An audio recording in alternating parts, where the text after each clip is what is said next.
আয়াত 46 ওয়ালিমান খাফা মাকামা রাব্বিহি জান্নাতান।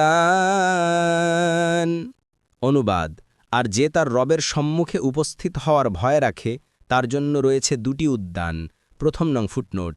অর্থাৎ যে ব্যক্তি আল্লাহকে ভয় করে পৃথিবীতে জীবনযাপন করেছে, সবসময় যার এ উপলব্ধি ছিল যে আমাকে একদিন আমার রবের সামনে দাঁড়াতে হবে এবং নিজের সব কাজকর্মের হিসেব দিতে হবে, তাদের জন্যই রয়েছে স্পেশাল দুটি বাগান বা উদ্যান।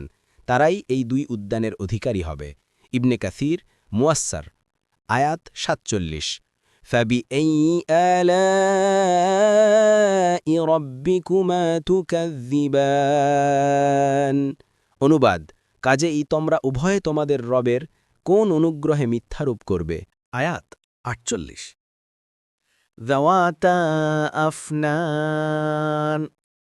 অনুবাদ, উভয়ই বহু শাখাপল্লব বিশিষ্ট। 1 নং ফুটনোটে বিবরণ। এখান থেকে প্রথমোক্ত জান্নাতের প্রশ্রবণ দুটির বর্ণনা দেয়া হচ্ছে, যেগুলো জান্নাতীগণ লাভ করবে। বলা হচ্ছে যাওয়াতা আফনান, অর্থাৎ উদ্যানদ্বয় ঘন শাখাপল্লব বিশিষ্ট হবে। এর অবশ্যম্ভাবী ফল এই যে এগুলোর ছায়াও ঘন ও সুনিবিড় হবে এবং ফলও বেশি হবে। পরবর্তীতে উল্লিখিত উদ্যানদ্বয়ের ক্ষেত্রে এই বিশেষণ উল্লেখ করা হয়নি, ফলে সেগুলোর মধ্যে এই বিষয়ের অভাব বোঝা যায়। 49 আয়াত নং ফাবিআইয়ি আলাই রাব্বিকুমা তুকাযযিবান। অনুবাদ, কাজেই তোমরা উভয়ে তোমাদের রবের কোন অনুগ্রহে মিথ্যারোপ করবে।